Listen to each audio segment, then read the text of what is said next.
My name is Charles A. Teale Sr., and I am the retired chief of the Hartford Fire Department in Hartford, Connecticut. Throughout my 28-year career, I was able to acquire 3 college degrees, receive many awards and several promotions in record-setting fashion. However, things didn't start out that way. Simply stated, I dropped out of high school when I was 14 years old. It was and still is the worst decision of my life. When I was 17, I had a conversation with my 5th grade gym teacher, Walter Doc Hurley Sr. Most people knew him as Doc Hurley. In just one conversation, he made me aware of how important it was to be of service, to be persistent, and to get an education. Armed with that advice, I set out to become academically and professionally successful. The following information is what I learned on that journey.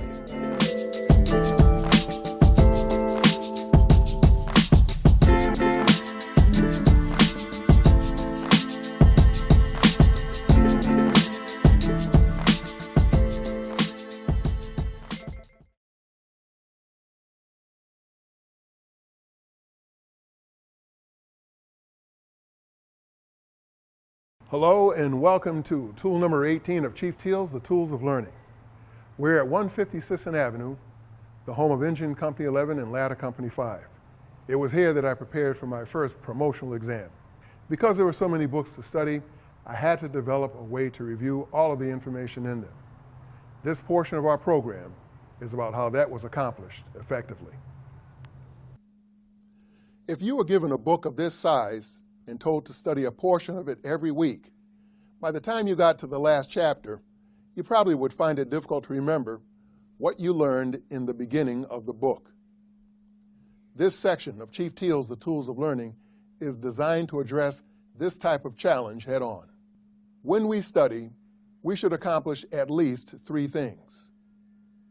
Number 1, rewrite our notes. Number 2, review what we have learned.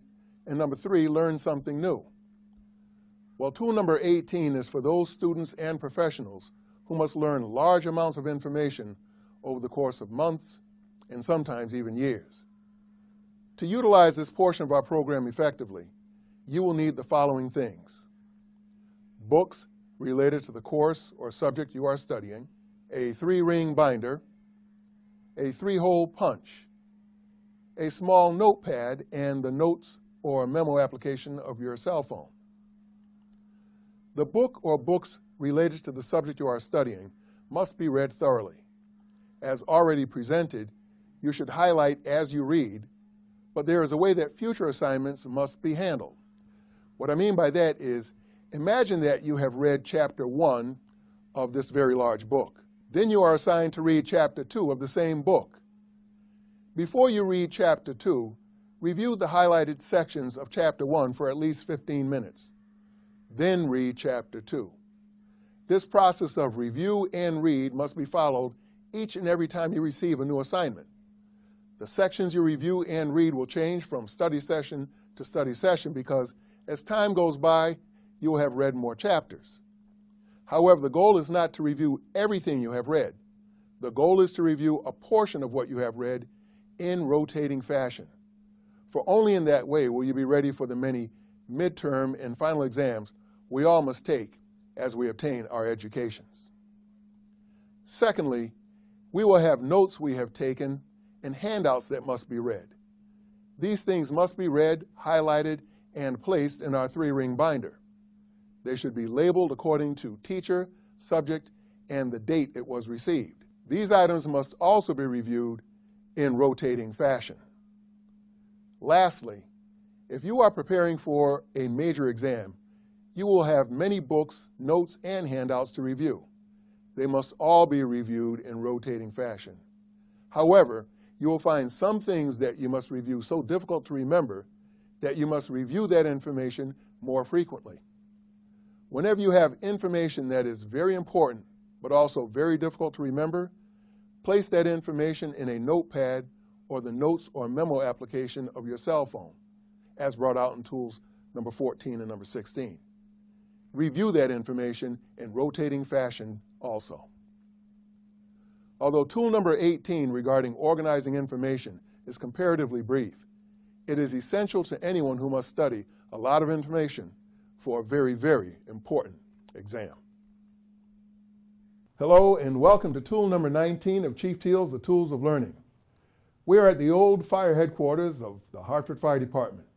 During the 10 years that I served as chief, this is where I reported to work every day. Earl Nightingale once said, "If you are not in the problem-solving business, you are unemployed." End of quote. These were my thoughts as I took the reins of the Hartford Fire Department. I got to work accomplishing as much as I could during my administration. I met with division heads, deputy chiefs, and through the department's Health and Safety Committee, I met with leaders of the local firefighters union. During all of these meetings, I used a system of solving problems that became tool number 19. This method made it possible for us to accomplish 87 major things in the department, and it consisted of the following information. So stand by for more on tool number 19. Among other things in this program, we have covered subtopics like visualizing information, teaching what we know, and using information for academic, professional, and business success. If we master information to this level, getting A's and B's in that subject will be easy. Although the tools of learning helps students and professionals to pass tests, the passing of tests is not the ultimate goal of this program. The ultimate goal of the tools of learning is to use the knowledge we have retained to solve problems. Some people believe that it only takes critical thinking to accomplish this task. Unfortunately, the definition to the term critical thinking varies from one expert in the field to another. It is troubling to this presenter when someone knowledgeable about critical thinking attempts to decrease the importance of learning, understanding, and remembering information. Whenever we encounter this type of response, we should simply consider the following. If an attorney has excellent critical thinking ability, can you rely on that attorney to perform open heart surgery? Obviously not, because he or she has not learned, understood, or retained the information necessary to do the job at all. The point is this: even though critical thinking is essential, the retention of information related to your field of expertise is a prerequisite to critical thinking. Much like multiplication should be mastered prior to attempting algebra, a person should have retained information prior to engaging in critical thinking. Otherwise, chaos will occur. It is my belief that this program, the Tools of Learning, and critical thinking are two sides of the same coin. The implementation of change in an attempt at improving something does not count as an accomplishment unless you manage that change. Although there are many problem-solving models, the Tools of Learning recommends the following: that you recognize that there is a problem, separate the emotions from the problem, define the problem, collect information about the problem, analyze the information, develop several solutions to the problem, choose the best solution, implement that solution, analyze the results, and then manage that solution. Of these steps, the most important is collect information about the problem. And the most important information we can collect is a history of the problem. Knowing a problem's history prevents us from implementing solutions that have been tried and failed already. Also, the past may give us a sense of what we can expect at present and in the future. The second most important of these steps is the last step, managing the solution. The solution to a problem is like medication for an illness. The meds may cure the symptoms of the illness, but that very same medication may have side effects. Those side effects must be managed. Essentially, it is not enough to learn, understand, and remember information about a subject. You've got to solve problems with what you know. After all, knowledge is like faith. Without works, it's dead. Hello and welcome to tool number 20 of Chief Teale's The Tools of Learning. We're at 1 Elizabeth Street in Hartford, Connecticut, address of the Connecticut Historical Society. Just prior to my retirement as chief of the Hartford Fire Department, I was asked by representatives of this organization to serve as president of the Board of Trustees. I had served on the board for a while and had a deep appreciation for the institution for the previous 25 years. So I accepted the position with pride and gratitude. During my acceptance speech, I told everyone in attendance about how history saved my life. By that, I was referring to the words spoken by a counselor at Greater Hartford Community College by the name of Bill Edmonds. It was Mr. Edmonds who asked me the question, do you know how many people spent their lives, risked their lives, and sometimes gave their lives so that you could have the opportunity to succeed? Upon hearing these words, I thought about the history lessons my grandparents, Pearl Wood Smith and Ben Smith, used to give me as a child. The most important lesson I learned from all of these experiences is this: we must remember our positive history. So stand by for the grand finale, tool number 20 of Chief Teale's The Tools of Learning. We're going to look at this subject from several perspectives. Initially, from a national one. Unfortunately, very little history is taught to students in the classrooms of our nation until they get to college. When they get to college and take a history course, the information presented can be offensive to them. That leads to a bad attitude in the classroom in some cases. This can lead to bad grades. To keep this from happening to you, think of the acronym FAB, F-A-B, which stands for focus, attitude, and behavior. If we focus on the positive people and occurrences of the past, it will change our attitude, and it is that attitude that determines what our behavior will be. Of course, we want the kind of behavior that leads to good grades, even in history. Knowing that there were people from all walks of life throughout history who made sacrifices for us will help motivate us to learn that history.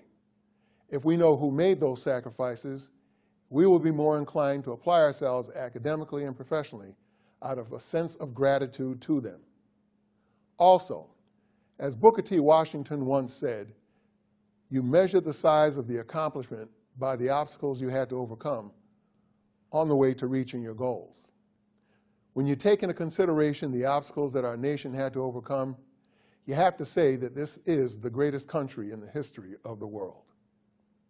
Let's look at this from our state and cities' perspectives. Because some cities are the size of some neighborhoods, it is important to be flexible in this matter. People who know the sacrifices others made so that their state and city governments could exist make better citizens.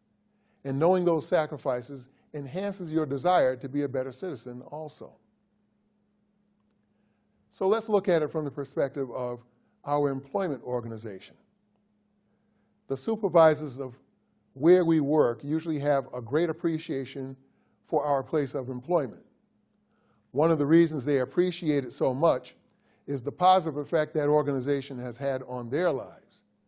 They were able to provide for themselves, they were able to provide for their families, and because of that organization, in some cases, they were able to prove their value to society. When this happens, they feel like they owe that organization a great debt of gratitude. Seeing a new employee take an interest in the history of that organization shows a deep sense of appreciation for it. It's one of those signs that an employee is grateful for the opportunity to serve in that organization. And most people will confuse gratitude with class every time. So now let's look at it from the family perspective.